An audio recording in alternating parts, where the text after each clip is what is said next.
Hi friends, welcome to my channel. ಎಲ್ಲರೂ ಹೇಗಿದ್ದೀರಾ? ಚೆನ್ನಾಗಿದ್ದೀರಾ ಅಂತ ಭಾವಿಸ್ತೀನಿ. ಇವತ್ತು ಬಂದು ಭಾನುವಾರ. ಭಾನುವಾರದ ವ್ಲಾಗ್ ನಿಮ್ಮ ಹತ್ರ ಶೇರ್ ಮಾಡ್ಕೊಳ್ತಾ ಇದ್ದೀನಿ. ಬೆಳಗ್ಗೆನೇ ಎದ್ಬಿಟ್ಟು ಕೆಲಸಗಳೆಲ್ಲ ಮುಗಿಸ್ಕೊಂಡು ಇವಾಗ ಟಿಫನ್ ಮಾಡ್ತಾಯಿದ್ದೀನಿ. ಟಿಫನ್ ಬಂದುಬಿಟ್ಟು ಸಿಂಪಲ್ಲಾಗೆ ಮಾಡ್ತಾಯಿದ್ದೀನಿ ಇವತ್ತು. ನೆನ್ನೆ ಮಿಕ್ಸಿ ತಂದಲ್ವ, ಅದಕ್ಕೋಸ್ಕರ ಚಟ್ನಿ ಮಾಡ್ಕೊಳ್ಳೋದಕ್ಕೆ ಈಸಿ ಆಯಿತು ನನಗೆ. ಚಟ್ನಿ ಮಾಡಿಟ್ಬಿಟ್ಟು ಇವಾಗ ಸ್ವಲ್ಪ ಪಡ್ಡು ಮಾಡ್ತಾಯಿದ್ದೀನಿ. ಇದು ಕೂಡ ಅಕ್ಕಿ ನೆನೆಸಿಲ್ಲ, ಅಕ್ಕಿ ಹಿಟ್ಟಿತ್ತು. ಅಕ್ಕಿ ಹಿಟ್ಟೆಲ್ಲ ಜಾಸ್ತಿ ಉಳ್ಕೊಂಡಿತ್ತು. ಇಷ್ಟು ದಿನ ಏನು ಕೂಡ ಮಾಡೋಕ್ಕಾಗಲಿಲ್ಲ. ಅದಕ್ಕೆ ನೋಡೋಣ, ಟ್ರೈ ಮಾಡೋಣ ಬರುತ್ತೆ ಇಲ್ಲ ಅಕ್ಕಿ ಹಿಟ್ಟಲ್ಲಿ ಅಂತ ಹೇಳಿಬಿಟ್ಟು. ನಾನು ನೆನ್ನೆ ತರಕಾರಿ ಎಲ್ಲ ತೊಗೊಬಂದಿದ್ನಲ್ವ, ಹಸಿರು ಮೆಣಸಿನ್ಕಾಯಿ ಮತ್ತು ಕ್ಯಾರೆಟು, ಸಬ್ಬಕ್ಕಿ ಸೊಪ್ಪು, ಕೊತ್ತಂಬರಿ ಸೊಪ್ಪು ಮತ್ತು ಈರುಳ್ಳಿ ಅದೆಲ್ಲ ಸ್ವಲ್ಪ ಚಿಕ್ಕದಾಗಿ ಕಟ್ ಮಾಡಿಕೊಂಡು, ಮತ್ತು ಉಪ್ಪು, ಸ್ವಲ್ಪ ಜೀರಿಗೆ, ಅದೆಲ್ಲ ಸ್ವಲ್ಪ ಐಟಮ್ ಎಲ್ಲ ಏನೇನು ಬೇಕೆಲ್ಲ ಹಾಕ್ಕೊಂಡ್ಬಿಟ್ಟು, ಮತ್ತು ಅಕ್ಕಿ ಹಿಟ್ಟು ಜೊತೆಗೆ ಒಂದು ಸ್ವಲ್ಪ ಉಪ್ಪಿಟ್ಟು ರವೆ ಇತ್ತು, ರವೆ ಮಿಕ್ಸ್ ಮಾಡಿದ್ದೆ. ಯಾಕೆಂದರೆ ಅಕ್ಕಿ ಹಿಟ್ಟು ಇಂದ ಮಾಡ್ತೀವಲ್ವ, ಒಂದೊಂದು ಸತಿ ಪಡ್ಡು ಬೇಗ ಎದ್ದೊಳೋದಿಲ್ಲ, ಹಂಗೆ ಕಚ್ಕೊಬಿಡುತ್ತೆ. ಅದಕ್ಕೆ ರವೆ ಹಾಕಿದ್ರೆ ತುಂಬ ಈಸಿ ಆಗುತ್ತೆ ನಮಗೆ, ಚೆನ್ನಾಗಿ ಎದ್ದೊಳ್ತವೆ. ಅದಕ್ಕಾಗಿ ಎಲ್ಲ ಕೂಡ ಮಿಕ್ಸ್ ಮಾಡಿಬಿಟ್ಟು ಸ್ವಲ್ಪ ನಮ್ಗೆ ಯಾವ ಥರ ಬೇಕೋ ಅಂದರೆ ಸ್ವಲ್ಪ ಗಟ್ಟಿ ಆಗಲಿ, ಇಲ್ಲ ದೋಸೆಗೆ ಹಾಕೊಂಡ್ರೆ ಸ್ವಲ್ಪ ನೀರಾಗಿ ಇರುತ್ತೆ. ಈ ಥರ ನಾವು ಪಡ್ಡು ಮಾಡ್ತೀವಲ್ವ, ಸ್ವಲ್ಪ ಮಂದ ಟೈಪಲ್ಲಿದ್ದರೆ ಚೆನ್ನಾಗಲ್ಲ. ಒಟ್ಟು ಯಾವ ಥರ ಬೇಕೋ ಆ ಥರ ಎಲ್ಲ ಮಿಕ್ಸ್ ಮಾಡಿ ಕಲಿಸ್ಕೊಂಬಿಟ್ಟು ಒಂದು ಕಾಲು ಗಂಟೆ ನೆನೆಸಿಟ್ಟಿದ್ದೆ ಮುಂಚೆನೇ. ನೆನೆಸಿಟ್ಬಿಟ್ಟು ಆಮೇಲೆ ಇವಾಗ ಉಪ್ಪು ಹಾಕ್ಕೊಂಬಿಟ್ಟು ಪಡ್ಡು ಮಾಡಿದೆ. ತುಂಬ ಚೆನ್ನಾಗಿ ಬಂದಿದ್ವು. ನಿಜವಾಗ್ಲೂ ನಾನು ಬರುತ್ತೋ ಇಲ್ವೋ ಮತ್ತು ಸುಮ್ಮನೆ ದೋಸೆಗಿನ ಹಾಕೋಣ ಅಂತ ಅಂದ್ಕೊಂಡೆ. ನಿಜವಾಗ್ಲೂ ತುಂಬ ಚೆನ್ನಾಗಿ ಬಂದವು, ಮತ್ತು ಟೇಸ್ಟ್ ಕೂಡ ಸೂಪರಾಗಿತ್ತು. ಅಂದರೆ ಅಕ್ಕಿ ರುಬ್ಬಿ ಮಾಡೋ ಪಡ್ಡಿಗೂ ಮತ್ತು ಅಕ್ಕಿ ಹಿಟ್ಟಲ್ಲಿ ಮಾಡೋ ಪಡ್ಡಿಗೂ ತುಂಬ ವ್ಯತ್ಯಾಸ ಇರುತ್ತೆ. ಟೇಸ್ಟ್ ಕೂಡ ಡಿಫ್ರೆಂಟಾಗಿರುತ್ತೆ. ಆದರೂ ಪರವಾಗಿಲ್ಲ, ಚೆನ್ನಾಗೇ ಇತ್ತು ಇವತ್ತು. ಚಟ್ನಿ ಮತ್ತು ಬಿಸಿ ಅನ್ನ ಕೂಡ ಮಾಡಿದ್ದೆ. ಎಲ್ಲ ಆಯಿತು. ಬೆಳಗ್ಗೆ ತಿಂಡಿ ಎಲ್ಲ ಮುಗಿಸ್ಬಿಟ್ಟು ಕೆಲಸ ಸ್ಟಾರ್ಟ್ ಮಾಡಿಕೊಂಡೆ ಇವಾಗ. ಪಾತ್ರೆ ಅಂತೂ ತುಂಬ ಇತ್ತು. ಪಾತ್ರೆ ಎಲ್ಲ ತೊಳೆದ್ಬಿಟ್ಟು ನಾನು ಶುಕ್ರವಾರ ಒಗೆದ್ಬಿಟ್ಟು ಹಂಗೆ ಇಟ್ಟಿರೋ ಬಟ್ಟೆ ಇವತ್ತು ಜಾಲಿಸ್ತಾ ಇದ್ದೀನಿ. ಮಕ್ಕಳದೆಲ್ಲ ಮೊನ್ನೆನೇ ಎಲ್ಲ ಒಗೆದ್ಬಿಟ್ಟು ಒಣಗಾಕಿದ್ದೆ.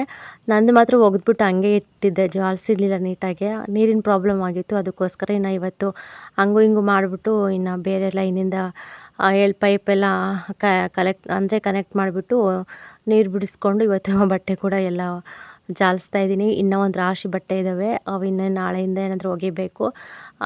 ಮೊನ್ನೆಯಿಂದ ಒಗ್ದವ್ರು ಹಂಗಿದ್ವಲ್ಲ, ಮತ್ತು ಸ್ಮೆಲ್ ಬಂದುಬಿಟ್ಟು ಮತ್ತು ಅದು ಸ್ಮೆಲ್ಲೇ ಬೇಗ ಹೋಗೋದಿಲ್ಲ, ಹಂಗಾಗುತ್ತೆ ಅಂತ ಹೇಳಿಬಿಟ್ಟು ಇವತ್ತು ಫೈನಲಿ ಜಾಲಿಸ್ಬಿಟ್ಟು ಅವನು ಒಣಗಾಕ್ತಾಯಿದ್ದೀನಿ.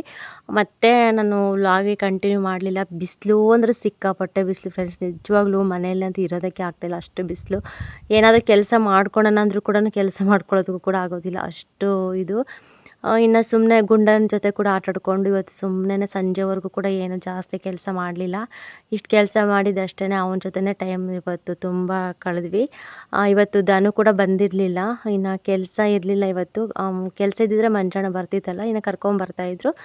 ಅವರು ಕೂಡ ಬಂದಿರಲಿಲ್ಲಲ್ಲ, ಅದಕ್ಕೆ ಧನು ಕೂಡ ಇಲ್ಲ. ಇವನು ಕೂಡ ಕರ್ಕೊಂಡು ಹೋಗಿರಲಿಲ್ಲ ನಮ್ಮ ಮನೆಯವರು ಇವತ್ತು ಊರೊಳಗೆ. ಅವರು ಕೂಡ ಇಲ್ಲೇ ಇದ್ರಲ್ವ, ಬಿಡು ಅಂತ ಹೇಳ್ಬಿಟ್ಟು ನಾವು 3 ಜನ ಸುಮ್ಮನೆ ಅವನ ಹತ್ರ ಆಟಾಡ್ಕೊಂಡೆ ಟೈಮ್ ಆಯಿತು. ಸಂಜೆಗೆ ಮತ್ತೆ ವ್ಲಾಗ್ ಕಂಟಿನ್ಯೂ ಮಾಡ್ತಾಯಿದ್ದೀನಿ. ಇವಾಗಿಂದ ಕೂಡ ಸ್ವಲ್ಪ ಇಂಟ್ರೆಸ್ಟಾಗಿರುತ್ತೆ ವ್ಲಾಗು, ನೋಡಿಬಿಟ್ಟು ಸಪೋರ್ಟ್ ಮಾಡಿ. ಟೈಮು ಜಾಸ್ತಿ ದಿನಗಳು ಕಳೆಯೋದು ಬೇಡ. ನಾನು ಮೊನ್ನೆ ಕೇಳಿದ್ನಲ್ವ, ನಿಮ್ಗೆ ಏನು ಅನಿಸುತ್ತೆ, ಲವ್ ಮ್ಯಾರೇಜ್ ಅರೇಂಜ್ಡ್ ಮ್ಯಾರೇಜಾ ಹೇಳಿ ಅಂತ ಹೇಳ್ಬಿಟ್ಟು. ತುಂಬ ಜನ ಅಂದರೆ ಲವ್ ಮ್ಯಾರೇಜ್ ಅಂತ ಹೇಳಿದ್ದೀರಾ, ಅರೇಂಜ್ ಮ್ಯಾರೇಜ್ ಅಂತಲೂ ಹೇಳಿದ್ದೀರಾ, ಮತ್ತು ಲವ್ ಮಾಡಿಬಿಟ್ಟು ಒಪ್ಪಿಸಿ ಮದುವೆ ಆಗಿದ್ದೀರಾ ಅಂತ ಕೂಡ ಕಮೆಂಟ್ ಮಾಡಿದ್ದೀರಾ. ಎಲ್ಲ ಕೂಡ ಚೆನ್ನಾಗಿದೆ. ಮತ್ತು ಒಬ್ಬರು ಅರೇಂಜ್ಡ್ ಮ್ಯಾರೇಜ್ ಅಂತಲೂ ಕೂಡ ಕಮೆಂಟ್ ಮಾಡಿದ್ದೀರಾ. ಒಟ್ಟು ಒಳ್ಳೊಳ್ಳೆ ಕಮೆಂಟ್ಸ್ ಅಂತೂ ಬಂದಿದೆ. ಫೈನಲ್ ಮುಚ್ಚಿಡೋದು ಏನೂ ಇಲ್ಲ. ನಮ್ಮದು ಬಂದುಬಿಟ್ಟು ನಾವು ಇಷ್ಟಪಟ್ಟು ಮನೇಲಿ ಒಪ್ಪಿಸಿ ಮದುವೆ ಆಗಿರೋದು, ನಮ್ಮದು ಲವ್ ಮ್ಯಾರೇಜೇನ. ಮತ್ತು ರಿಲೇಷನ್ನ ಅಂತ ಕೇಳಿದರೆ ರಿಲೇಷನ್ ಅಲ್ಲ, ಹೊಸ ಸಂಬಂಧ ಇವರು. ನಾವು ಬಂದುಬಿಟ್ಟು 2016-17 ಇಸ್ವಿಲಿ ಇಷ್ಟಪಟ್ಬಿಟ್ಟು ಒಂದು 2020ವರೆಗೂ ಗ್ಯಾಪ್ ಆಯಿತು ನಮ್ಮದು. ಅಂದರೆ ಸುಮ್ಮನೆ ನಮ್ಮ ಅಣ್ಣಂದು ಅಂದರೆ ಮಂಜಣ್ಣಂದು ಮದುವೆ ಆಗಿರಲಿಲ್ಲ. ಹಾಗಾಗಿ ಅವ್ರದ್ದು ಮನೇಲಿ ದೊಡ್ಡ ಮಗ ಅಲ್ವ, ಅವ್ರದ್ದಾದಮೇಲೆ ಮತ್ತೆ ನಿಮ್ಮದು ಅಂತ ಹೇಳಿದರು. ಮತ್ತು ಮನೇಲಿ ದೊಡ್ಡ ಮಗ ಮಾಡ್ಕೊಳ್ಳೋವರೆಗೂ ವೆಯ್ಟ್ ಮಾಡಬೇಕಲ್ವ, ಅದಕ್ಕೋಸ್ಕರ ಅವ್ರದ್ದಾಗೋವರೆಗೂ ವೆಯ್ಟ್ ಮಾಡಲೇಬೇಕಾಯಿತು ನಮಗೆ, ಅನಿವಾರ್ಯ. ಒಂದು ಕಡೆ ನಮ್ಮ ಅಮ್ಮನಿಗಂತೂ ತುಂಬ ಸೀರಿಯಸ್ ಆಗಿಬಿಟ್ಟಿತ್ತು. ಅದು ಕೂಡ ಒಂದು ಕಡೆ ಬೇಜಾರು. ನಮ್ಮ ಅಮ್ಮನಿಗೆ ಏನಂದರೆ ಮಗಳದ್ದು ಮದುವೆ ನೋಡಬೇಕಿತ್ತು, ಖುಷಿ ಪಡಬೇಕಿತ್ತು, ಆ ಥರ ಇತ್ತು. ಬಟ್ ಈ ಮನೇಲಿ ಏನು ಪರಿಸ್ಥಿತಿ ಅಂದರೆ, ಮನೇಲಿ ದೊಡ್ಡ ಮಗಂದು ಆಗೋವರೆಗೂ ಮಾಡೋ ಹಾಗಿಲ್ಲ. ಮತ್ತು ಅದು ಸರಿನೂ ಅಲ್ಲ. ಮತ್ತು ಚಿಕ್ಕವನಿಗೆ ಮಾಡಿಬಿಟ್ಟು ದೊಡ್ಡವನಿಗೆ ಕೂಡ ಒಂದೊಂದು ಸತಿ ಹೆಣ್ಣು ಸಿಗೋದಿಲ್ಲ ಅಂತ ಹೇಳ್ಬಿಟ್ಟು ಇನ್ನು ಸ್ಟಾಪ್ ಮಾಡಿಬಿಟ್ಟಿದ್ರು. ಕೊನೆಗೆ ನಮ್ಮಮ್ಮ ನನ್ನ ಮದುವೆ ಸಮೇತ ನೋಡಲಿಲ್ಲ. ಅವರು ಖುಷಿ ಕೂಡ ಪಡಲಿಲ್ಲ. ಇನ್ನು ನಮ್ಮ ಮದುವೆಯಲ್ಲಿ ನಮ್ಮಮ್ಮ ಇರಲಿಲ್ಲ, ನಮ್ಮಮ್ಮ ತೀರೋಗಿದ್ರು. ನಮ್ಮ ಅಪ್ಪಾಜಿ ಇದ್ದರು. ನಮ್ಮಮ್ಮ ಅಪ್ಪಾಜಿ ಕೂಡ ಆಗಲೇ ಲಾಸ್ಟ್ ಸ್ಟೇಜಲ್ಲಿದ್ದರು ಅವರು ಕೂಡ. ಅಟ್ಲೀಸ್ಟ್ ಅವ್ರಿಗೆ ಮದುವೆ ಕೂಡ ಬಂದು ಅಕ್ಷತೆ ಕಾಳು ಹಾಕೋಷ್ಟು ಶಕ್ತಿ ಕೂಡ ಕಳ್ಕೊಂಬಿಟ್ಟಿದ್ರು ಅವರು ಆಗಲೇ. ಹಾಗಾಗಿ ಅವರು ಕೂಡ ನೋಡಿಲ್ಲ ನನ್ನ ಮದುವೆ. ಹಿಂಗಿತ್ತು ನಮ್ಮ ಪರಿಸ್ಥಿತಿ. ಇನ್ನು ನಾವು ಬಂದುಬಿಟ್ಟು ಇಷ್ಟಪಟ್ಟು ಮನೇಲಿ ಒಪ್ಸಿನೇ ಆಗಿದ್ದು. ಇನ್ನು ಒಂದು ಕಡೆ ಇಷ್ಟ, ಒಂದು ಕಡೆ ಇಷ್ಟ ಇಲ್ಲ. ಯಾರೇ ಆಗಲಿ ಅಷ್ಟು ಬೇಗ ಒಪ್ಕೊಳ್ಳೋದಕ್ಕೆ ತಯಾರಿರೋದಿಲ್ಲ ಅಲ್ವಾ. ಸಡನ್ನಾಗಿ ನನ್ನ ನೋಡಿ ಎಲ್ರಿಗೂ ಕೂಡ ಶಾಕು. ಏನು ಇವನು ಹೋಗಿ ಹೋಗಿ ಇಂಥ ಹುಡುಗಿನ ಇಷ್ಟಪಟ್ಟಿದ್ದಾನೆ, ಪ್ರಪಂಚದಲ್ಲಿ ಯಾರೂ ಸಿಗ್ತಾ ಇರಲಿಲ್ವ ಹುಡುಗಿಯರು, ಈ ಹುಡುಗಿನೇ ಬೇಕಾಗಿತ್ತಂತ ಎಷ್ಟೋ ಜನ ನಮ್ಮ ಮನೆಯವ್ರನ್ನ ಆಳಿಸಿದ್ದಾರೆ. ಮತ್ತು ನಮ್ಮ ಮನೆಯವ್ರಿಗೆ ಹೇಳಿದ್ದಾರೆ, ಬ್ರೈನ್ ವಾಶ್ ಎಲ್ಲ ಮಾಡಿದ್ದಾರೆ, ಎಲ್ಲ ಪ್ರಯತ್ನ ಪಟ್ಟಿದ್ದಾರೆ. ನಮ್ಮ ಅಂದರೆ ನಮ್ಮ ಮನೆಯವ್ರ ಕಡೆ ಎಲ್ಲರೂ ಕೂಡ ತುಂಬ ನಡೆದಿದೆ. ಬಟ್ ಅವರು ಒಂದೇ ಒಂದು ಅವ್ರು ಯಾವುದೇ ಕಾರಣಕ್ಕೂ ನಾನು ಹೆಂಗಿದ್ದೀನಿ ಹೇಗಿದ್ದೀನಿ ಅಂತ ಹೇಳ್ಬಿಟ್ಟು ಅವರು ನನ್ನನ್ನು ಇಷ್ಟಪಟ್ಟಿಲ್ಲ. ನನ್ನ ಒಂದು ಮನಸ್ಸು ಮತ್ತು ನನ್ನ ಕ್ಯಾರೆಕ್ಟ್ರು, ಒಳ್ಳೆತನ, ಒಳ್ಳೆ ಗುಣ ನೋಡಿ ಅವರು ನನ್ನನ್ನು ಇಷ್ಟಪಟ್ಟಿದ್ದು. ಹಾಗಾಗಿ ಎಷ್ಟೇ ಅಡ್ಡ ಆತಂಕಗಳು ಬಂದರೂ ಕೂಡ ಕೊನೆಗೂ ನನ್ನನ್ನು ಅವ್ರು ಬಿಟ್ಕೊಡ್ಲಿಲ್ಲ. ಮತ್ತು ಈಗಿನ ಪರಿಸ್ಥಿತಿ ನೋಡಿದ್ರು ಕೂಡ ಹಾಗೆ ಅನಿಸುತ್ತೆ. ಇನ್ನು ನಮ್ಮ ಮನೆ ಕಡೆಯೂ ಸ್ವಲ್ಪ ಕೂಡ ಅಂದರೆ ಸ್ವಲ್ಪ ಭಯ ಅವ್ರಿಗೂ ಕೂಡ. ಏನೋ ಎತ್ತೋ ಗೊತ್ತಿಲ್ಲ, ಪರಿಚಯ ಇಲ್ಲ, ಸಡನ್ನಾಗಿ ಇಷ್ಟಪಟ್ಟಿದ್ದೀವಿ ಆಗ್ತಿದ್ದೀವಿ ಅಂತಂದರೆ ಅವ್ರು ಹೆಂಗೋ ನಾವು ಹೆಂಗೋ ಏನೋ ಎತ್ತಂತ ಅವ್ರಿಗೂ ಸ್ವಲ್ಪ ಭಯ ಇರುತ್ತೆ. ಎಂಥವ್ರಿಗೂ ಆಗಲಿ ತುಂಬ ಭಯನೇ. ಇಷ್ಟು ದೂರ ಹೆಂಗೋ ಏನೋ, ಚೆನ್ನಾಗಿ ನೋಡ್ಕೊತಾರೋ ಇಲ್ವೋ, ಏನು ಮೋಸಗಿರ ಮಾಡ್ತಾರೋ ಏನೋ ಅಂತೇಳ್ಬಿಟ್ಟು ಆ ಕಡೆನೂ ನಮ್ಮ ಮನೆ ಕಡೆಯವರು ಕೂಡ ಸ್ವಲ್ಪ ಭಯ ಪಟ್ಟಿದ್ರು. ಈ ಕಡೆ ಅಂತೂ ಅಸಲಿ ಇಷ್ಟನೇ ಇರಲಿಲ್ಲ ಹೇಳ್ಬೇಕಂದ್ರೆ, ಸ್ವಲ್ಪನೂ ಇಷ್ಟ ಇರಲಿಲ್ಲ. ಇನ್ನು ನಮ್ಮ ಅತ್ತೆ ಮಾವನಿಗೂ ಕೂಡ ಅಸಲಿ ಇಷ್ಟನೇ ಇರಲಿಲ್ಲ. ಈಗಲೂ ಕೂಡ ಮನಸ್ಪೂರ್ವಕವಾಗಿ ಇಷ್ಟ ಇಲ್ಲ. ಆದರೂ ಕೂಡ ಸಂಬಂಧ ಮತ್ತು ಸೊಸೆ ಅವೆಲ್ಲ ಈಗ ಹೋಗ್ತಾ ಹೋಗ್ತಾ ಮರಿಬೇಕಲ್ವ. ಅದು ಹಂಗೆ ಕಂಟಿನ್ಯೂ ಆದರೆ ಸಂಬಂಧಗಳು ಉಳಿಸ್ಕೊಳ್ಳೋದಕ್ಕೆ ಆಗೋದಿಲ್ಲ ಅಂತ ಹೇಳ್ಬಿಟ್ಟು ಎಷ್ಟು ಬೇಕೋ ಅಷ್ಟೇ. ಅದು ಬಿಟ್ಟರಂತೂ ಇನ್ನು ಮನಸ್ಪೂರ್ವಕವಾಗಿ ನನ್ನ ಪ್ರಕಾರ, ನನಗೆ ಅನಿಸೋ ಪ್ರಕಾರ, ನನಗೆ ನೋಡೋ ಪ್ರಕಾರ ಮನಸ್ಪೂರ್ವಕವಾಗಿ ಇಷ್ಟ ಇಲ್ಲ. ನಾನು ಕೂಡ ಅರ್ಥ ಮಾಡ್ಕೊತೀನಿ. ಯಾಕೆಂದರೆ ಅಂಥ ಅವರು ಸ್ಥಾನದಲ್ಲಿ ನಿಂತ್ಕೊಂಡು ನೋಡಿದ್ರೆ ನಮಗೂ ಅನಿಸುತ್ತೆ, ಯಾರಿಗೇ ಆಗಲಿ ಅನ್ನಿಸ್ತಾ ಇರುತ್ತೆ, ಏನೋ ಎತ್ತೋ ಸಡನ್ನಾಗಿ ಹಿಂಗೆ ಬಂದುಬಿಟ್ರೆ ಏನಪ್ಪ, ಇನ್ನು ಕೆಲಸ ಬರುತ್ತೋ ಇಲ್ವೋ, ಜೀವನ ಹೆಂಗೆ. ಇವಾಗ ಅವ್ರ ಅಪ್ಪ ಅಮ್ಮ ಮಗನ ಲೈಫ್ ಬಗ್ಗೆ ಯೋಚನೆ ಮಾಡ್ತಾರೆ. ನನ್ನ ಮಗನಿಗೆ ಅಂಥ ಹುಡುಗಿ ಬೇಕು, ಇಂಥ ಹುಡುಗಿ ಬೇಕು, ಅವ್ರ ಮನೆ ಕಡೆ ಹಿಂಗಿರಬೇಕು, ಚೆನ್ನಾಗಿ ಹೊಂದ್ಕೊಂಡು ಹೋಗಬೇಕು ಅಂತ ಅವ್ರಿಗೆ ಹಂಗೆ ಅನಿಸ್ತಾ ಇರುತ್ತೆ, ಮನಸ್ಥಿತಿ ಹಂಗಿರುತ್ತೆ. ಬಟ್ ಏನು ಮಾಡೋದಕ್ಕಾಗೋದಿಲ್ಲ. ಎಷ್ಟೇ ಒದ್ದಾಡಿ ಎಷ್ಟೇ ಇದು ಮಾಡಿದ್ರು ಕೂಡ ಋಣಾನುಬಂಧ ಅನ್ನೋದಿರುತ್ತಲ್ಲ, ಅದೃಷ್ಟ ಎಲ್ಲಿರುತ್ತೆ ಅದು ಅಲ್ಲೇ ಆಗೋದು. ಅದು ಯಾವುದ್ರಲ್ಲಾದರೂ ಅಂತ್ಯ ಆದರೂ ಪರವಾಗಿಲ್ಲ, ಅದು ದೇವ್ರು ಬರೆದಿರೋ ಹಣೆಬರ, ತಪ್ಪಿಸೋದಕ್ಕಂತೂ ಸಾಧ್ಯನೇ ಇಲ್ಲ. ಎಷ್ಟೋ ತಿರುವು ಮುರುವು ಹಾಕಿ ಇದು ಮಾಡಿದ್ರು ಕೂಡ ಕೊನೆಗೆ ಅದಾಗಲಿಲ್ಲ. ಇನ್ನು ಫೈನಲಿ ನಮ್ಮ ಮಂಜಣ್ಣನ ಮದುವೆ ಆಯಿತು. ಇನ್ನು ಅವ್ರದ್ದು ಆದ ತಕ್ಷಣವೇ ನಮ್ಮಮ್ಮ ಜನವರಿಗೆ ಬಂದರೆ 1 ವರ್ಷ ತುಂಬ 2 ವರ್ಷಕ್ಕೆ ಬಿದ್ದುಬಿಡುತ್ತು. ಮತ್ತು 3 ವರ್ಷದವರೆಗೂ ವೆಯ್ಟ್ ಮಾಡಬೇಕಾಗಿತ್ತು. ಮತ್ತು ನಮ್ಮ ಮಂಜಣ್ಣನ ಬಂದುಬಿಟ್ಟು ನವೆಂಬರಲ್ಲಿ ಮದುವೆ ಆಗಿದ್ದು. ಅವ್ರಿಗೂ ನಮಗೂ ಒಂದೇ ತಿಂಗಳು ಹೆಚ್ಚು ಕಮ್ಮಿ ಅಷ್ಟೇ. ಇನ್ನು ಅವ್ರದ್ದು 1 ತಿಂಗಳ ಮುಂಚೆ, ನಮ್ದು 1 ತಿಂಗಳ ಇಂಚೆ ಅಷ್ಟೇ. 2020ರಲ್ಲೇ ಆಗಿದ್ದು. ಅದಕ್ಕೆ ಇನ್ನು ನಮ್ಮಮ್ಮ ತೀರೋಗಿ ಕೂಡ 2 ವರ್ಷಕ್ಕೆ ಬೀಳುತ್ತೆ, ಮತ್ತು 3 ವರ್ಷದವರೆಗೂ ಮತ್ತು 5 ವರ್ಷದವರೆಗೂ ಮಾಡೋ ಹಾಗಿಲ್ಲ ಅಂತ ಹೇಳ್ತಾಯಿದ್ರು. ಇನ್ನು ಆವಾಗಲೂ ಅಷ್ಟೇ ತುಂಬ ಏನೇನೋ ಪ್ರಯತ್ನ ಪಟ್ಟರು, ಬೇಡ ಹಂಗೆ ಹಿಂಗೆ ಅಂತ ಹೇಳ್ಬಿಟ್ಟು. ಆದರೂ ನಮ್ಮ ಮನೆಯವರು ಲಾಸ್ಟಲ್ಲಿ ಅವರು ಎಷ್ಟು ಆಟ ಮಾಡಿದ್ರು ಕೂಡ ಕೇಳದೆ ಇರೋದಕ್ಕೆ, ಇನ್ನು ನಾನು ಮಾಮೂಲಿ ಇರುತ್ತಲ್ಲ, ನಾನಂತೂ ಇರೋದಿಲ್ಲ, ಇನ್ನು ಮಾಡ್ಕೊಂಡ್ರೆ ಆ ಹುಡುಗಿನೇ ಮಾಡ್ಕೊತೀನಿ, ನಾನು ಮೋಸ ಮಾಡೋಕ್ಕೆ ಸಾಧ್ಯ ಇಲ್ಲ, ಇಲ್ಲಾಂದರೆ ನಾನು ಆಗೋದೇ ಇಲ್ಲ ಅಂತ ಖಂಡಿತವಾಗಿ ಮನೇಲಿ ವಾದಿಸ್ಬಿಟ್ಟಿದ್ದಾರೆ. ಸಾಧ್ಯನೇ ಇಲ್ಲ, ನನ್ನ ಕೈ ಅಂತೂ ಬಿಡೋಲ್ಲ, ನಾನು ಮೋಸ ಮಾಡೋಕ್ಕೆ ನನ್ನ ಮನಸ್ಸು ಒಪ್ಪಲ್ಲ, ನೀವೇನೇ ಹೇಳಿದ್ರು ಕೂಡ ಅಂತ ಹೇಳ್ಬಿಟ್ಟು. ಹೇಳ್ಬೇಕಂದ್ರೆ ನಮ್ಮ ಮನೆಯವರು ಸಖತ್ತು ಹೊರಟು ಫ್ರೆಂಡ್ಸ್, ನಿಜವಾಗ್ಲೂ ಹೊರಟಂದರೆ ಸಿಕ್ಕಾಪಟ್ಟೆ ಹೊರಟು. ಎಷ್ಟು ಸಖತ್ತು ಕೋಪ ಇದೆ, ಎಲ್ಲ ಇದೆ, ಬಟ್ ತೋರಿಸ್ಕೊಳ್ಳೋದಿಲ್ಲ. ಬಟ್ ಯಾವ ಟೈಮಲ್ಲಿ ತೋರಿಸ್ಬೇಕು ಆ ಟೈಮಲ್ಲಿ ತೋರಿಸ್ತಾರೆ ಅಷ್ಟೇ. ಅದು ಬಿಟ್ಟರಂತೂ ಇನ್ನು ಯಾವುದೇ ಕಾರಣಕ್ಕೂ ಸಿಲ್ಲಿಗೆ ಎಲ್ಲ ಕೂಡ ಅವರು ರಿಯಾಕ್ಷನ್ ಮಾಡಲ್ಲ. ಹಂಗೆ ಹಠ ಅಂದರೆ ಸಿಕ್ಕಾಪಟ್ಟೆ ಹಠ. ಒಂದು ಕೆಲಸ ಏನಾದರೂ ಅಂದ್ಕೊಂಡ್ರೆ ಅದು ಆಗೋವರೆಗೂ ಕೂಡ ಅವರಿಗೆ ಸಮಾಧಾನ ಅನಿಸೋದಿಲ್ಲ. ಅಂಥ ಕ್ಯಾರೆಕ್ಟರ್ ನಮ್ಮ ಮನೆಯವ್ರದ್ದು ನಿಜವಾಗ್ಲೂ. ಅವ್ರ ಹತ್ರ ಹೆಂಗಿರ್ಬೇಕಾ ಹಂಗಿರಬೇಕು, ಯಾವ ಥರ ನಡ್ಕೋಬೇಕು ಆ ಥರ ನಡ್ಕೋಬೇಕು. ಒಂಥರ ಸ್ಟ್ರಿಕ್ಟ್ ಮನುಷ್ಯ, ಆದರೂ ಕೂಡ ಅಷ್ಟೇ ಪ್ರೀತಿ ಇದೆ. ಇರಬೇಕು, ಒಂದೇ ಥರ ಇದ್ದರೆ ಅದು ಅಷ್ಟೊಂದು ಇದಿರಲ್ಲ. ಕೋಪನೂ ಇರಬೇಕು, ಪ್ರೀತಿನೂ ಇರಬೇಕು, ಯಾವ ಟೈಮಲ್ಲಿ ಹೆಂಗೆ ರಿಯಾಕ್ಟ್ ಆಗಬೇಕು ಅನ್ನೋದು ಕೂಡ ಗೊತ್ತಿರಬೇಕು, ಎಲ್ಲನೂ ಗೊತ್ತಿರಬೇಕು. ಇವಾಗಿರೋ ಪರಿಸ್ಥಿತಿಯಲ್ಲಿ ತುಂಬ ಒಳ್ಳೆಯವರಾಗಿ ಬದುಕಿದ್ರೂ ಕೂಡ ಸಮಾಜ ತುಂಬ ನಮ್ಮನ್ನು ಹಾಳು ಮಾಡಿಬಿಡುತ್ತೆ. ತುಂಬ ಕೆಟ್ಟವರಾಗಿ ಬದುಕಿದ್ರೂ ಕೂಡ ಹಾಳು ಮಾಡುತ್ತೆ. ಯಾವ ಟೈಮಲ್ಲಿ ಯಾವ ಸಿಚುವೇಷನಲ್ಲಿ ಹೆಂಗಿರಬೇಕು ಅನ್ನೋದು ಕಲ್ತ್ಕೊಂಡ್ರೆ ಜೀವನ ಆರಾಮಿರುತ್ತೆ. ಆ ಥರ ನಮ್ಮ ಮನೆಯವ್ರದ್ದು. ಇನ್ನು ಫೈನಲಿ ಲಾಸ್ಟಲ್ಲಿ ಹಂಗೆ ಆಯಿತು. ಇನ್ನು ನಮ್ಮನ್ನು ಅದೇ ಒಂದು ಸಿಸ್ಟರ್ ಕಮೆಂಟ್ ಮಾಡಿದ್ರಿ, ನಿಮ್ಮನ್ನು ಯಾವ ಥರ ನೋಡೋಕೆ ಬಂದರು ರಿಲೇಷನ್ ಅಂತ ಹೇಳ್ಬಿಟ್ಟು. ನಿಜವಾಗ್ಲೂ ಅದೆಲ್ಲ ಏನಿಲ್ಲ. ಇನ್ನು ನಮ್ಮಮ್ಮ ಇದ್ದರು ಅವಾಗ ಮುಂಚೆನೇ. ಇನ್ನು ನಾವು ಇಷ್ಟಪಟ್ಟಾಗ ನಮ್ಮಮ್ಮನಿಗೆ ಗೊತ್ತಾಯಿತು. ಗೊತ್ತಾದಮೇಲೆ ನಮ್ಮಮ್ಮ ಒಂದೇ ಮಾತೆ ಹೇಳಿದ್ದು, ನೋಡೋಣ ಮದುವೆ ಅಂದರೆ ನಮ್ಮ ಅಮ್ಮನಿಗೆಲ್ಲ ಕೂಡ ನಾನು ಓಪನ್ನಾಗೆ ಹೇಳಿದ್ದೆ, ಏನು ಕೂಡ ನಾನು ಮುಚ್ಚಿಟ್ಕೊಂಡಿರಲಿಲ್ಲ. ತುಂಬ ಇಷ್ಟ ಆದ, ನಮ್ಮ ಮನೆಯವ್ರು ತುಂಬ ಇಷ್ಟ ಆದರು ಎಲ್ರಿಗೂ ಕೂಡ, ನಮ್ಮ ಫ್ಯಾಮಿಲಿಗೆಲ್ಲನೂ. ಒಳ್ಳೆ ಹುಡುಗ, ಚೆನ್ನಾಗಿ ನೋಡ್ಕೊತಾನೆ. ಒಟ್ಟು ಅದು ಅವರು ಈ ಊರು ಹೆಸರು ಗೊತ್ತಿಲ್ಲ, ಊರು ಇವರು ಪರಿಚಯ ಇಲ್ಲ, ಏನೂ ಇಲ್ಲ. ಆ ಮನಸ್ಸಿಗೆ ಏನು ಅನ್ನಿಸ್ತಾನದು ಕೂಡ ನಮಗೆ ಗೊತ್ತಿಲ್ಲ. ಒಂದೇ ಮಾತು ನಮ್ಮಮ್ಮ ಹೇಳಿದ್ದು, ಇಲ್ಲ ಮಾಡ್ಕೊಂಡ್ರೆ ಮಾಡ್ಕೊಂಬಿಡು, ಚೆನ್ನಾಗಿರ್ತೀಯ ನೀನು, ಮುಂದೆ ಚೆನ್ನಾಗಿ ನೋಡ್ಕೊತಾನ ಅನ್ನೋ ನಂಬಿಕೆ ನನಗಿದೆ ಅಂತ ಹೇಳಿಬಿಟ್ಟು ನಮ್ಮಮ್ಮ ಒಂದೇ ಮಾತೇ ಹೇಳಿದ್ದು. ಒಂದು ಮಾತು ಹೇಳಿದ್ರು ಅಷ್ಟೇ, ಇದೆಲ್ಲ ಬೇಡ, ಏನು ಬೇಡ, ಬಂದು ಒಂದು ಸತಿ ಮನೆಗೆ ಬಂದು ನೋಡ್ಕೊಂಡು ಹೋಗಲಿ, ಮಾತಾಡಲಿ, ಇನ್ನು ಫಿಕ್ಸ್ ಮಾಡ್ಕೊಳ್ಳಿ, ಈಗ ಮದುವೆ ಬೇಕಾದ್ರೆ ಲೇಟಾಗಾದರೂ ಪರವಾಗಿಲ್ಲ ಅಂತ ಕೂಡ ಹೇಳಿದರು. ಅವ್ರ ಅಣ್ಣಂದು ಆಗೋವರೆಗೂ ಕೂಡ ವೆಯ್ಟ್ ಮಾಡಿ ಆಮೇಲೆ ಮಾಡೋಣ ಅಂತ ಕೂಡ ಹೇಳಿದರು. ಒಟ್ಟೇನು ಬರಬೇಕು, ಹೆಣ್ಣನ್ನು ಕೇಳಬೇಕು, ಹೋಗಬೇಕು ಅಂತ ಕೂಡ ನಮ್ಮಮ್ಮ ಆ ಥರ ಹೇಳಿದರು. ಇವರು ಕೂಡ ಅಷ್ಟೇ.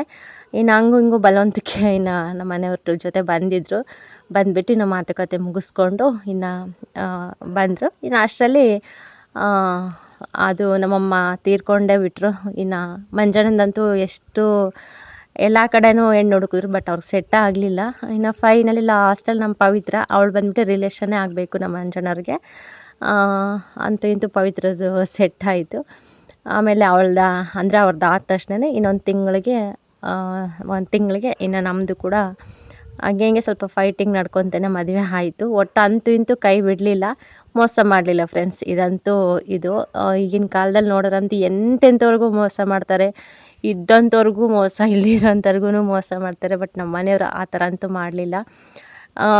ಮದುವೆಗಿನ ಮುಂಚೆ ಆಗಲಿ ಮದುವೆ ಆದಮೇಲೆ ಆಗಲಿ ತುಂಬ ಚೆನ್ನಾಗಿ ನೋಡ್ಕೊಂಡ್ರು. ಇವಾಗಲೂ ಅಷ್ಟೇ ತುಂಬ ಚೆನ್ನಾಗಿ ನೋಡ್ಕೊತಾ ಇದ್ದಾರೆ, ಸಾಕ್ತಾ ಇದ್ದಾರೆ ನಮ್ಮನ್ನು.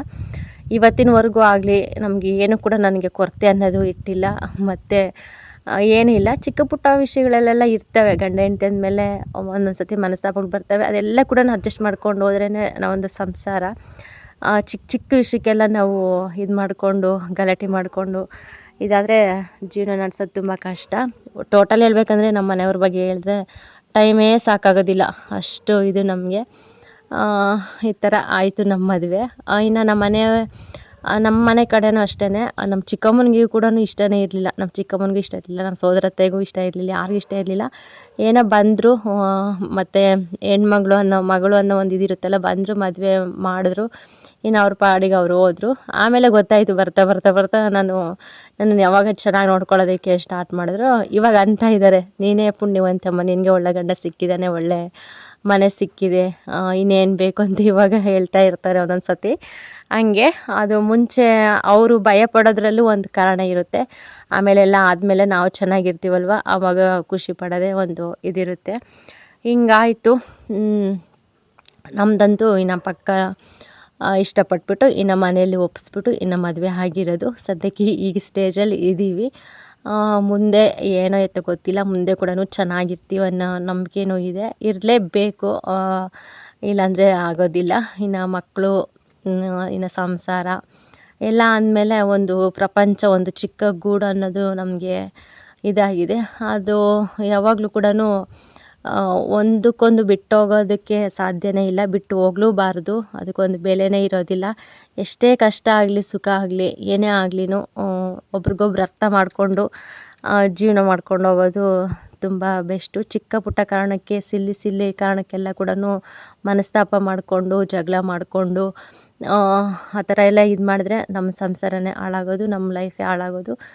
ಎಲ್ಲ ಇದೆ. ಯಾಕೆಂದರೆ ತಿಳ್ಕೊಬೇಕು, ನಾವು ಪ್ರಪಂಚ ನೋಡ್ತಾ ಇದ್ದೀವಿ. ಬೆಳಗ್ಗೆ ಆದರೆ ಸಾಕು, ಸಾಯಂಕಾಲ ಆದರೆ ಸಾಕು ಎಷ್ಟು ಸ್ಟೋರಿಗಳು ಕಣ್ಮುಂದೆ ಬರ್ತವೆ ಅಂದರೆ ಹಬ್ಬ ಸಿಕ್ಕಾಬಟ್ಟೆ ಬರ್ತವೆ. ಈ ಪ್ರಪಂಚ ಏನಾಗ್ತಾ ಇದೆಯಪ್ಪ, ಜನ ಎಲ್ಲ ಯಾಕೆ ಈ ಥರ ಆಗ್ತಾ ಇದ್ದಾರೆ, ಕೆಲವು ಜನ ಅವ್ರ ಮನಸ್ಥಿತಿಗಳು ಯಾಕೆ ಈ ಥರ ಬದಲಾಗ್ತಾ ಇದ್ದಾವೆ ಅನ್ನೋದು ಕೂಡ ನಮಗೆ ಒಂಥರ ಅನಿಸ್ಬಿಡುತ್ತೆ. ಹೇಳ್ಬೇಕಂದ್ರೆ ಮನುಷ್ಯ ಅಂಥ ಸ್ಟೋರಿಗಳು ನೋಡ್ತಾ ನೋಡ್ತಾ ನೋಡ್ತಾ ಒಂದೊಂದು ಸತಿ ನಮ್ಮ ಮೈಂಡೇ ಒಂಥರ ಅನಿಸ್ಬಿಡುತ್ತೆ. ಅಷ್ಟು ಇದು ಅಂಥ ನೋಡಲೇಬಾರ್ದು ಅಂತ ಅನಿಸ್ಬಿಡುತ್ತೆ. ಬಟ್ ಏನು ಮಾಡೋಕ್ಕಾಗೋದಿಲ್ಲ, ಅಂಥವು ಕೂಡ ತಿಳ್ಕೋಬೇಕು ಪ್ರಪಂಚ ಹೆಂಗಿದೆ, ಯಾವ ಥರ ಇದೆ, ಇದರಿಂದ ಎಷ್ಟು ಲಾಸ್ ಆಗ್ತಾಯಿದೆ, ಎಷ್ಟು ಕಷ್ಟಪಡ್ತಾ ಇದ್ದಾರೆ ಮಕ್ಕಳು, ಹೆಂಡತಿ ಮಕ್ಕಳು ಅಂತ ಹೇಳಿಬಿಟ್ಟು ಅದೆಲ್ಲ ನೋಡ್ಕೊಂಡು ಹೋದ್ರೂ ಕೂಡ ಅದು ಒಂಥರ ನಮಗೆ ಜೀವನ ಪಾಠ ಕಲಿಸುತ್ತೆ. ಆದರೂ ಜಾಸ್ತಿ ನೋಡಿದ್ರೂ ಕೂಡ ತಲೆ ಕೆಡುತ್ತೆ. ಆ ಥರ ಇರುತ್ತೆ ಇವಾಗಿನ ಸಮಾಜ ಹಂಗಿದೆ. ಬಟ್ ಅದ್ರ ಬಗ್ಗೆ ಎಲ್ಲ ಕೂಡ ತಲೆ ಕೆಡಿಸ್ಕೊಳ್ದೆ ಇವಾಗ ನಮ್ಮದೇನೋ ಇದೆ ನಾವು ನೋಡಿಕೊಂಡು ಸ್ವಲ್ಪ ಸಮಾಧಾನವಾಗಿ ಮಾತಾಡಿಕೊಂಡು ಸಮಾಧಾನವಾಗಿದ್ದು ನಡೆಸ್ಕೊಂಡು ಹೋದರೆ ಜೀವನ ಚೆನ್ನಾಗಿರುತ್ತೆ. ಇಲ್ಲಾಂದರೆ ತುಂಬ ಕಷ್ಟ ಇವಾಗಿನ ಜನ್ರೇಷನಲ್ಲಿ, ಇವಾಗಿರೋ ಪರಿಸ್ಥಿತಿಲಿ. ಇಷ್ಟೇ ಫ್ರೆಂಡ್ಸ್. ಇನ್ನು ವ್ಲಾಗ್ ಕೂಡ ಜಾಸ್ತಿ, ಇವತ್ತು ವ್ಲಾಗ್ ಜಾಸ್ತಿ ಅಂದರೆ ಒಂದು 18 ನಿಮಿಷ 38 ಸೆಕೆಂಡ್ ಇದೆ ಇವತ್ತು. ಯಾಕೆಂದರೆ ಸ್ಟೋರಿಯಲ್ಲಿ ಹೇಳ್ಬೇಕಂತಲೇ ಸ್ವಲ್ಪ ಜಾಸ್ತಿ ವಿಡಿಯೋ ಮಾಡಿಕೊಂಡೆ ನಾನು, ಇಲ್ಲಾಂತಂದರೆ ಸ್ವಲ್ಪ ಕಡಿಮೆನೇ ಆಗ್ತಾಯಿತ್ತು. ಇದು ಮತ್ತು ಸಂಜೆ ಕೆಲಸಗಳೆಲ್ಲ ಮುಗಿಸ್ಕೊಂಡೆ. ಇನ್ನು ಮುಗಿಸ್ಕೊಂಡು ಆದಮೇಲೆ ಇನ್ನು ಅಡುಗೆ ಗಿಡಿಗೆ ಎಲ್ಲ ಮಾಡಿಟ್ಟು, ಇನ್ನು ಪಾತ್ರೆ ಎಲ್ಲ ತೊಳೆದ್ಬಿಟ್ಟು, ಇನ್ನು ಕಸ ಎಲ್ಲ ಗುಡಿಸಿ, ಮತ್ತು ಬಾಗಿಲಿಗೆ ನೀರು ಹಾಕಿ ಊದಿನ ಕಡ್ಡಿ ಹಚ್ಬಿಟ್ಟು, ಮತ್ತು ಸ್ವಲ್ಪ ಅಡುಗೆ ಮನೆಯೆಲ್ಲ ಕ್ಲೀನ್ ಮಾಡ್ಕೊಂಬಿಡ್ತೀನಿ ಆವಾಗಲೇ. ಆಮೇಲೆ ಊಟ ಮಾಡಿಬಿಟ್ಟು ಇನ್ನು ಹೊಸ ಮನೆ ಹತ್ರ ಹೋಗ್ತೀವಿ ಮಲಗೋದಕ್ಕೆ. ಇಷ್ಟೇ ನಮ್ಮ ಡೈಲಿ ಸಂಜೆ ರೊಟೀನ್ ಇದೇ ಥರನೇ ಇರುತ್ತೆ. ಇನ್ನು ನಮ್ಮ ಸಂಬಂಧಿಕರು, ನಮ್ಮ ರಿಲೇಷನಲ್ಲೇ ಅಂತಂದರೆ ಅದು ಏನಂತಾರಲ್ಲ, ಸಂಬಂಧಿಕರೇ ಕಡೆಯಲ್ಲಿರೋರು ಕಡೆಯಲ್ಲೋರೆ ಅಂತ ಹೇಳ್ಬಿಟ್ಟು ಹಂಗೆ ಕಡೆಯವ್ರು ನಂಬಿಟ್ರು ನಂಬೋದು, ಈ ಸಂಬಂಧಿಕರನ್ನ ಅಂತ ಒಂದೊಂದು ಸತಿ ನಂಬೋದಕ್ಕೆ ಆಗೋದಿಲ್ಲ. ಹಂಗೆ ನನ್ನ ಜೀವನದಲ್ಲಿ ಅಷ್ಟೇ ಸಂಬಂಧಿಕರು ತುಂಬ ಮೋಸ ಮಾಡಿಬಿಟ್ರು ನಮಗೆ. ಬಟ್ ನಮ್ಮ ಮನೆಯವ್ರು ಅನ್ನೋದು ಎಲ್ಲ ಒಂದು ಯಾವುದೋ ದೇವರು ಅನ್ನೋದಿರುತ್ತಲ್ಲ, ಆ ದೇವ್ರು ಯಾವುದೋ ಒಂದು ಮೂಲೆಯಲ್ಲಿ ನಿನಗಂತ ಒಂದು ಗಂಡು ಇದೆ, ನಮ್ಮ ಚಿಂತೆ ಮಾಡಬೇಡ, ನೀನು ಒಂದು ಒಳ್ಳೆ ಗೂಡು ಸೇರ್ತೀಯ, ಒಳ್ಳೆ ಅಂದರೆ ಒಳ್ಳೆ ಜೀವನ ಕಟ್ಕೊಳ್ತೀಯ, ತಟಾಸ್ತು ಅಂತ ಹೇಳ್ಬಿಟ್ಟು ನನಗೆ ಆವಾಗಲೇ ಆಶೀರ್ವಾದ ಮಾಡಿದ್ರೆ. ಎಲ್ಲರನ್ನೂ ಬಿಟ್ಬಿಟ್ಟಿದ್ದೀನಿ ಫ್ರೆಂಡ್ಸ್. ನಮ್ಮ ಸಂಬಂಧಿಕರು ಆಗಲಿ ಯಾರೇ ಆಗಲಿ ಎಲ್ಲರನ್ನೂ ಬಿಟ್ಬಿಟ್ಟು ದೂರ ಬಂದುಬಿಟ್ಟಿದ್ದೀನಿ. ದೂರ, ನಾನು ತುಂಬ ದೂರನೇ ನನಗೆ ಒಂದು ಸಂಬಂಧ ಅನ್ನೋದು ನೋಡಿಬಿಟ್ಟು ದೇವ್ರು ಕಳಿಸ್ಕೊಟ್ಟಿದ್ದಾನೆ. ಅದೇ ಒಂಥರ ಖುಷಿ. ಯಾರೇ ಮೋಸ ಮಾಡಿದ್ರು ಕೂಡ ಕೊನೆಗೆ ನಮ್ಮ ಮನೆಯವರು ನಮಗೆ ಮೋಸ ಮಾಡಲಿಲ್ಲ, ಮಾಡೋದೂ ಇಲ್ಲ. ತುಂಬ ನಂಬಿಕೆ ಇದೆ ನನಗೆ. ಇದೇ ಥರ ಇರ್ತೀವಿ ಅನ್ನೋದು ಕೂಡ ತುಂಬ ಕಾನ್ಫಿಡೆನ್ಸ್ ಇದೆ. ನಾವು ಚೆನ್ನಾಗಿರಬೇಕು, ಎಲ್ಲರನ್ನೂ ಚೆನ್ನಾಗಿ ನೋಡ್ಕೋಬೇಕು. ಏನೋ ಬಂತು ಹೋಯಿತು ಅದೆಲ್ಲ ಮನಸ್ಸಲ್ಲಿ ಇಟ್ಕೊಂಡೆ ಇದ್ದಿದ್ರೆ ತುಂಬ ಕಷ್ಟ ಜೀವನ. ಎಲ್ಲ ಮರಿತಾ ಇರಬೇಕು ಹಿಂದಿಂದೆಲ್ಲ. ಮುಂದೆ ಹೊಸ ಜೀವನ, ಹೊಸ ದಿನಗಳು ಕಳೀತಾ ಇರಬೇಕು. ಇಷ್ಟೇ, ಕಷ್ಟ ಆಗಲಿ ಸುಖ ಆಗಲಿ ಒಬ್ರಿಗೊಬ್ರು ಬಿಟ್ಕೊಡದೆ ಜೀವನ ಮಾಡ್ಕೊಂಡು ಹೋಗ್ತಾ ಇರಬೇಕು ಫ್ರೆಂಡ್ಸ್. ಇಷ್ಟೇ. ಇವತ್ತು ಬಂದುಬಿಟ್ಟು ಊಟಕ್ಕೆ ಇಷ್ಟು ಮಾಡಿದ್ದೆ, ಮುದ್ದೆ ಮತ್ತು ಬೇಳೆ ಬೇಯಿಸ್ಬಿಟ್ಟು ಕ್ಯೂಸಂಬ್ರ ಮಾಡಿ ಬೇಳೆ ಒಗ್ಗರಣೆ ಹಾಕಿದ್ದೆ. ಇನ್ನು ಬೆಳಗ್ಗೆದು ಸ್ವಲ್ಪ ಪಡ್ಡು ಇತ್ತು, ಮತ್ತು ಅನ್ನ ಕೂಡ ಇತ್ತು. ಅನ್ನದ ಜೊತೆಗೆ ಬಿಸಿ ಮುದ್ದೆ ಮಾಡಿದ್ದೆ, ಮತ್ತು ಅನ್ನ ಸೈಡ್ ತಿಂದ್ರಾಯ್ತು ಅಂತೇಳ್ಬಿಟ್ಟು. ಬೆಳಗ್ಗೆದು ಅನ್ನ ಮಿಕ್ಕಿದ್ರು ಕೂಡ ವೇಸ್ಟ್ ಮಾಡಲ್ಲ, ಇನ್ನು ಸಂಜೆಗೆ ತಿಂತೀವಿ. ಏನೇನೋ ನೈಟ್ ಸ್ವಲ್ಪ ಅನ್ನ ಮಿಕ್ಕಿದ್ರೆ ಬೆಳಗ್ಗೆ ಬಂದ ತಕ್ಷಣವೇ ಹಸುಗೆ ಇಟ್ಬಿಡ್ತೀನಿ, ಇನ್ನು ಅದನ್ನು ತಿನ್ನೋಲ್ಲ. ಏನಾದರೂ ಬೆಳಗ್ಗೆದು ಉಳಿದ್ರೆ ಮಾತ್ರ ಇನ್ನು ನೈಟಿಗೆ ತಿಂತೀವಿ. ಇನ್ನು ಅವಾಗ ಬಿಸಿದು ಮಾಡ್ಕೊಂಡು ಊಟ ಮಾಡ್ತೀವಿ, ಹೊಟ್ಟೆ ತುಂಬ ಊಟ ಮಾಡ್ತೀವಿ. ಇನ್ನು ಆರಾಮಾಗಿದ್ದೀವಿ. ಓಕೆ ಫ್ರೆಂಡ್ಸ್, ಸಿಗೋಣ ನೆಕ್ಸ್ಟ್ ವ್ಲಾಗಲ್ಲಿ. ಅಲ್ಲಿವರೆಗೆ ವ್ಲಾಗ್ ನೋಡ್ತಾಯಿರಿ.